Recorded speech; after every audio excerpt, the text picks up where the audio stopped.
요즘 심심찮게 듣게 되는 말 가운데 하나가 빅스텝 또는 자이언트 스텝이라는 말입니다. 빅스텝이라는 말은 금리를 한 번에 0.5%포인트 올리는 것을 말하고, 자이언트 스텝은 금리를 0.75%포인트 인상하는 것을 말합니다. 통상적으로 금리 인상의 폭은 0.25% 내외입니다. 그 이상이 되면 금융계는 물론이고 일상적인 사회생활에도 많은 혼란이 야기되기 때문에 어쩔 수 없는 경우가 아니면 이렇게 금리를 급작스럽게 올리는 경우는 없습니다. 지난 4월까지만 해도 미국의 기준금리는 0.25%에서 0.50% 사이를 오가며 그렇게 유지하고 있었습니다. 하지만 세인트루이스 연방은행 총재인 제임스 블러드가 올해 미국 기준금리를 3%포인트 높여야 한다라고 주장하면서 세계 금리가 요동치기 시작했습니다. 한국은행도 사상 처음으로 기준금리를 0.5%포인트 올리는 빅스텝을 단행했습니다. 기업은 물론이고 대출을 받아 창업한 소상공인들, 자영업자들, 그리고 가계대출을 받은 서민들의 삶에 깊은 주름이 생길 수밖에 없어졌습니다. 금리가 인상되면 필연적으로 물가도 불안해지기 마련입니다. 실제로 지난 6월 초 이미 생활물가지수가 6.7% 급등하면서 물가 상승에 대한 국민들의 체감도가 극에 달한 상태입니다. 그런데 문제는 이게 바닥이 아니라는 사실입니다.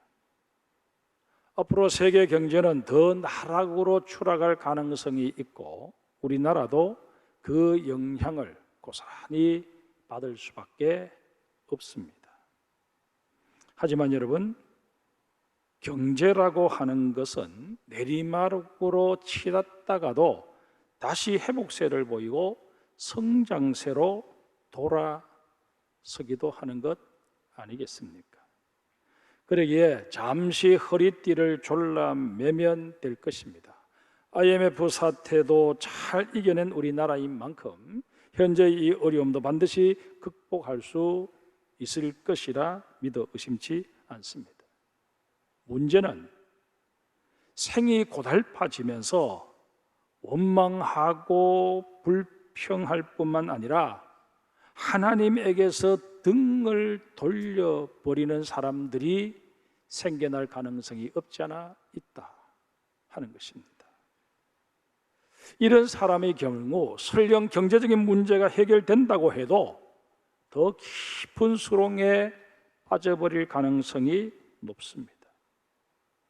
주님께서는 우리 가운데 그 누구도 이런 불상사의 주인공이 되지 않기를 원하셔서 오늘 본문의 사건을 다시 한번 우리로 하여금 살펴보게 하십니다. 오늘 본문의 배경이 되는 2000년 전 갈릴리 호숫가로 우리 한번 돌아가 보십시다. 갈릴리 호숫가에 수많은 무리가 모였습니다.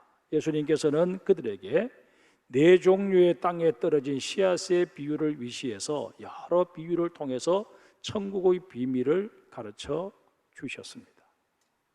예수님께서는 그렇게 종일 시간을 보내시고 해가 뉘엿뉘엿 지는 시간에 호수 건너편으로 가자고 제자들을 재촉하며 배에 오르셨습니다. 추측컨대 제자들 중에는 오늘은 시간이 늦었으니 이곳에서 쉬고 날이 밝은 후에야 건너편으로 배를 타고 갔으면 좋겠는데 라고 생각했던 사람들도 분명히 있었을 것입니다. 그러나 예수님의 말씀에 대놓고 거역할 수 없어서 배편을 마련해 호수를 건너가게 되었을 것입니다. 그런데 막상 이들이 배를 타고 보니 그들이 어떤 생각을 했든 간에 그것과는 상관없이 서로 둘러앉게 되었고 이런저런 얘기들을 나누는 가운데 그날 받은 은혜들, 그날 받은 감동들을 서로 나누게 되었을 것입니다. 그리고는 어느 정도 배가 호수 중앙으로 왔을 때 그들은 피곤한 나머지 한 사람 두 사람 졸기 시작했을 것입니다. 예수님께서는 아예 고물 쪽에 자리를 잡고 누우셔서 잠을 청하셨습니다.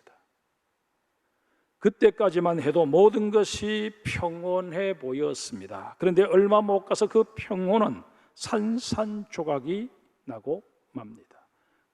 강풍의 물결이 거세지면서 배가 요동치기 시작했고 졸다가 깬 제자들은 배 안으로 넘쳐 들어오는 물을 퍼내기에 급급할 수밖에 없었습니다. 호수에서 잔뼈가 굵은 어부 출신 제자들은 급히 돛을 내리고 어떻게 해서든 그 풍랑에 맞서 배를 지켜내려고 애를 썼을 것입니다. 하지만 역부족이었습니다. 점점 제자들이 지쳐가는 그 상황에서 속내를 드러냅니다. 내일 아침 일찍 호수를 건너와도 되었을 텐데 이 늦은 시간에 호수를 건너다 이런 변을 당하게 된 것 아닌가? 이들은 은연중에 그 모든 책임을 예수님께로 돌리고 있는 것입니다. 몇몇 제자들의 불만이 예수님을 향하게 되자 제자 중 몇은 아예 대놓고 불만을 표출합니다. 38절 뒷부분 한번 보실까요? 선생님이요, 우리가 죽게 된 것을 돌보지 아니하시나이까. 제자들이 무슨 의미로 이 말을 했을까요? 우리를 이 지경에 빠뜨려 놓고 본인은 태평스럽게 누워 잠이나 자는 게 과연 옳으냐 하는 것입니다. 생각에 따라서는 명랑하게 그지없는 말을 지금 제자들이 내뱉고 있는 것입니다. 제자들은 지금 주님의 능력을 믿고 도움을 청하는 차원에서 예수님을 깨운 게 아닙니다. 제자들은 이런 낭패의 상황을 초래한 것이 당신이니 빨리 일어나서 우리와 함께 물을 퍼내든지 뭘 하든지 어쨌든 책임을 져야 할 것 아니냐 하고 예수님을 몰아붙이고 있는 것입니다. 이러한 사실은 예수님에 대한 호칭만 보아도 쉽게 알 수 있습니다. 제자들은 예수님을 뭐라고 불렀습니까? 헬라 원어 성경에 보면 디다스칼레, 선생님이라고 불렀습니다. 같은 내용을 소개하고 있는 마태복음 8장 25절에서는 퀴리에, 또 누가복음에서는 에피스타타라고 불렀다, 그렇게 기록하고 있는데 둘 다 주여라는 뜻입니다. 그런데 이 마태, 마가, 누가 세 복음서 중에 가장 먼저 기록된 오리지널 가스펠, 원복음서는 마가복음이라는 사실을 두고 생각해 볼 때 마가가 기록한 디다스칼레, 선생님이라는 이 표현이 제자들이 했던 말일 가능성이 크다는 것입니다. 부연해서 설명을 좀 하면 원래 제자들은 예수님을 향해 디다스칼레, 선생님이라고 불렀는데 마태나 누가는 훗날 그때를 돌이켜 보니 예수님을 디다스칼레, 선생님이라고 부른 게 뭔가 모르게 자신들이 실수했다, 그렇게 여겨진 것입니다. 그래서 주님을 지칭하는 퀴리에로 혹은 에피스타타로 슬쩍 바꾸었다는 것입니다. 우리는 주님을 디다스칼레로 부른 적이 없다. 우리는 주님을 퀴리에 아니면 에피스타타로 불렀을 뿐이다. 그렇게 기록했다는 것입니다. 물론 이것은 성경학자들의 추론입니다만 나름대로 객관성이 있어 보입니다. 그런데 중요한 것은 제자들이 예수님을 선생님으로 부른 것과 주님으로 부른 것 사이에는 엄청난 차이가 있다는 사실입니다. 디다스칼레, 선생님이라는 호칭에는 예수님께서 소유하고 계시는 신적인 면모가 다 배제되어 있습니다. 그저 선생과 제자의 관계만 거기에는 드러나고 있을 뿐입니다. 풍랑으로 인해 죽음의 위협을 느끼게 된 제자들은 그런 상황을 초래한 것이 예수님이라는 생각에 감정이 격해진 것입니다. 그런 상태에서 주무시고 계시는 예수님을 보게 되자 화가 치밀어 오른 것입니다. 그래서 일이 이 지경이 되도록 만들어 놓고선 지금 잠이 오십니까? 라는 뒤에 항변을 한 것입니다. 사랑하는 성도 여러분, 우리 역시 우리에게 주어진 이런저런 삶의 어려운 상황 속에서 주님을 퀴리에로 그렇게 인식하지 못하게 되면 그 예수님께 믿음을 고백하는 것은 어려워질 수밖에 없다 하는 사실을 아셔야 할 것입니다. 본문 40절 한번 보실까요? 어찌하여 이렇게 무서워하느냐? 너희가 어찌 믿음이 없느냐? 만약 제자들이 주님께서는 능히 이 문제를 해결해 주실 수 있다, 그렇게 믿고 주님을 깨웠다면 주님께서 제자들에게 이렇게 말씀하실 리 만무하지 않겠습니까? 오히려 이 위급한 상황에서도 나를 의지하는 너희의 믿음이 참 대견하다, 그렇게 칭찬해 주셨을 것입니다. 하지만 예수님께서는 그러지 않으셨습니다. 아니, 그러실 수 없으셨습니다. 왜요? 예수님께서는 그 당시 제자들의 모습 속에서 겨자씨 한 알만한 믿음도 발견하지 못했기 때문입니다. 고난이나 시련은 믿음의 시금석이다 라는 말이 있습니다. 그러가만 안타깝게도 예수님의 제자들은 시련에 직면했을 때 하나같이 믿음 없는 모습을 보이고 말았습니다. 그런데 여러분, 당시 풍랑을 만난 제자들에게 믿음이 있었느냐 없었느냐 하는 문제보다도 더 근본적이고 중요한 문제가 하나 있습니다. 그것은 바로 나에게 믿음이 있느냐 하는 것입니다. 사실 내게 믿음이 있느냐 없느냐 하는 것은 기도의 응답과 직결되어 있는 문제이기 때문에 얼렁뚱땅 넘어갈 수 있는 문제가 결코 아닙니다. 주님께서는 본문에 묘사된 제자들의 모습을 보면서 우리들의 믿음은 진정 어떤 수준인지 한번 점검해 보라고 지금 도전하고 계십니다. 그러면 먼저 제자들이 처했던 상황부터 우리 좀 더 자세하게 살펴보십시다. 앞서도 말씀드렸지만 제자들은 무슨 특별한 잘못을 범한 상황이 아니었습니다. 그들은 예수님의 말씀을 듣고자 몰려온 많은 사람들의 안전과 질서 유지를 위해서 종일 떼약볕에서 수고를 했습니다. 또한 이들 역시 예수님의 말씀을 듣는 일에 열중했습니다. 그런 수고를 한 후에도 예수님께서 말씀하신 것을 따르기 위해서 호수 건너편으로 가고자 배편을 마련해 출발했습니다. 이게 그들의 하루 일과 전부입니다. 아무리 살펴봐도 이 제자들에게서 어떤 잘못이나 허물을 찾아볼 수가 없습니다. 그런데도 이들은 광풍에 휘말리게 된 것입니다. 당시 제자들은 아예 믿음이라고는 찾아볼 수 없는 그런 생짜배기 신앙인이 결코 아니었습니다. 제자들은 예수님께서 말씀을 가르치실 때마다 비교적 가까운 거리에서 그 말씀을 들었을 것이고, 들으면서 혹 이해가 되지 않는 부분이 있었다고 할지라도 나중에 따로 예수님의 가르침을 받을 수 있는 기회를 가졌더랬습니다. 로마서 10장 17절에 뭐라고 말씀하십니까? 믿음은 들음에서 나며 들음은 그리스도의 말씀으로 말미암는다라고 분명히 말씀하고 있습니다. 이 말씀대로라면 제자들에게는 그들이 굳이 애쓰지 않아도 믿음이 생겨나야 정상입니다.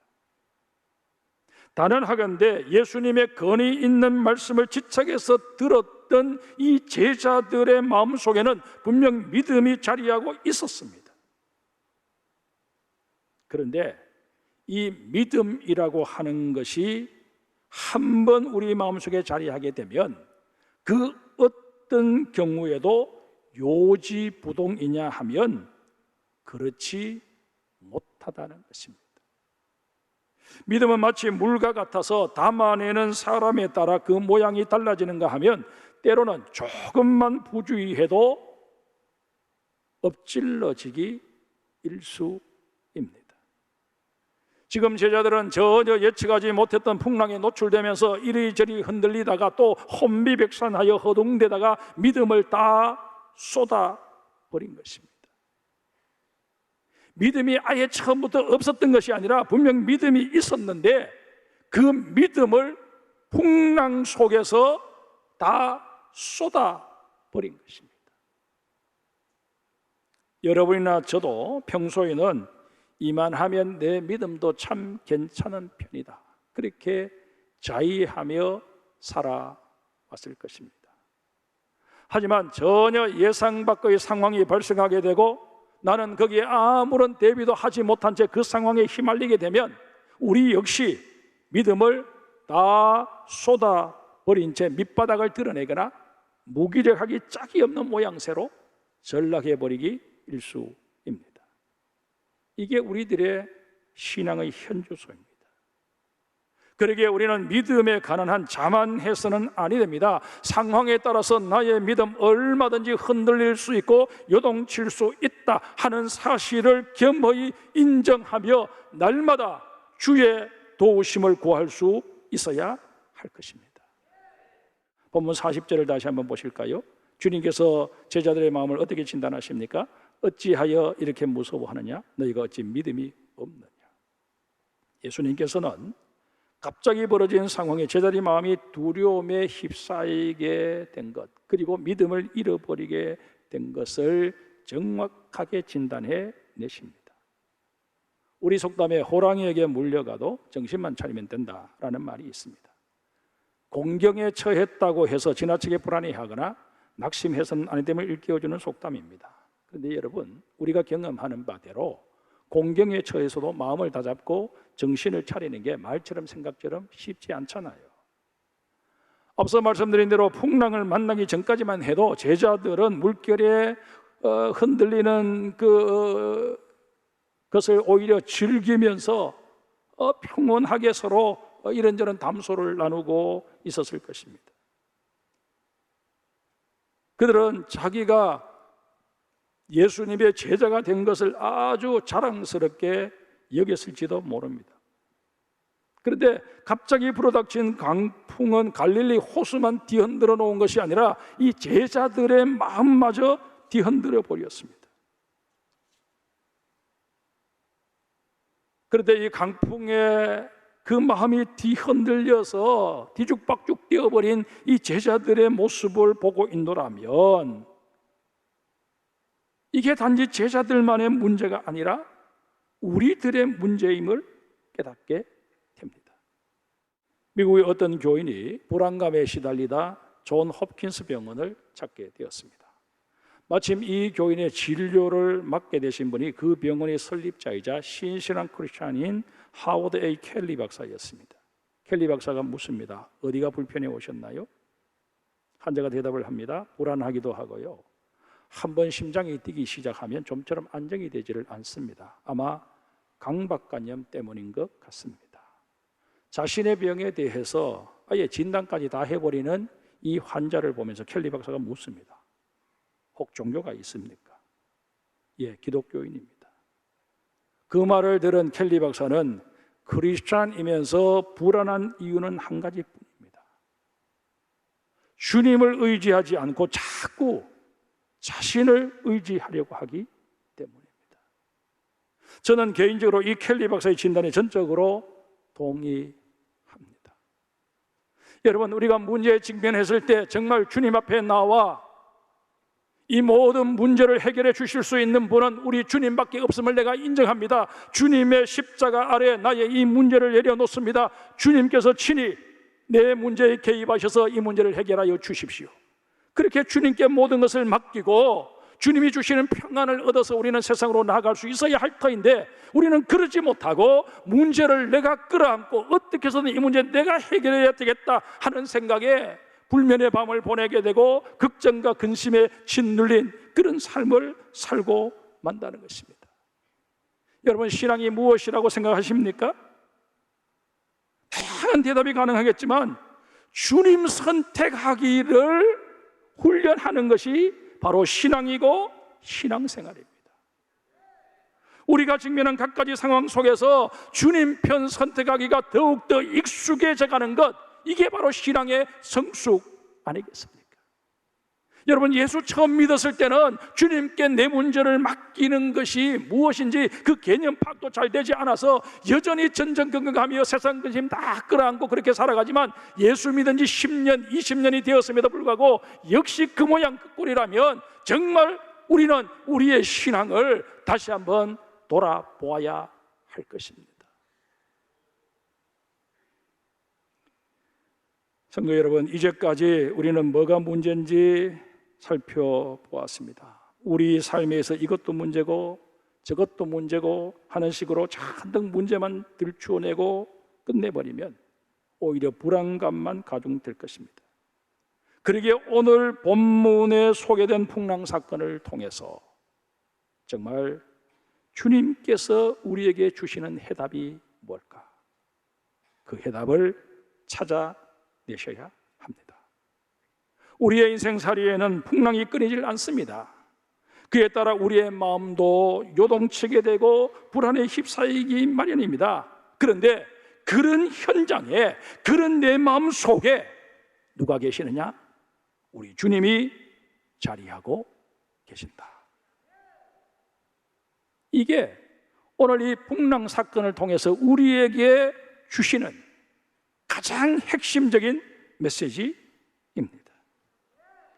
사실 제자들의 문제는 풍랑도 아니었습니다. 문제에 휩쓸려서 믿음을 잃어버린 모습도 아니었습니다. 제자들에게 있어서 가장 심각한 문제는 자기들 곁에 분명 주님이 계셨음에도 불구하고 그 주님을 퀴리에로 그렇게 보지 못했다는 사실입니다. 사랑하는 성도 여러분, 이 세상에 풍랑 없는 것이 어디 있겠습니까?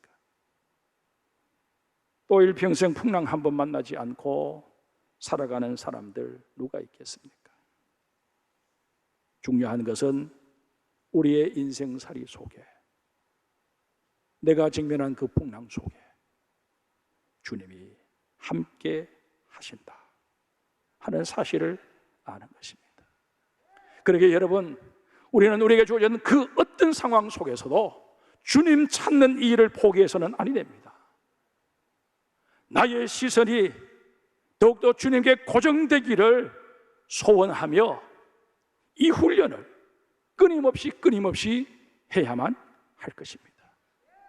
크리스찬 G. 로세티라고 하는 시인이 쓴 바람이라는 시에 이런 구절이 있습니다. 누가 바람을 보았는가? 나도 당신도 보지 못했다. 그러나 나뭇잎이 흔들리면 그때 바람은 지나가고 있는 것이다.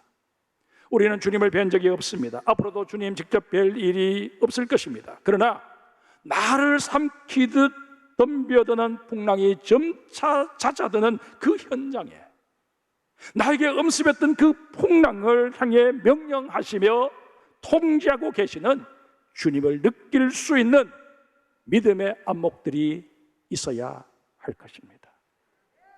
온갖 염려와 불면의 밤을 지새울 수밖에 없었던 우리 마음에 나도 모르게 평안이 임하는 그 현장에서 내 마음을 어루만져 주고 계시는 그 주님의 손길을 느끼는 우리들이 되어야 할 것입니다.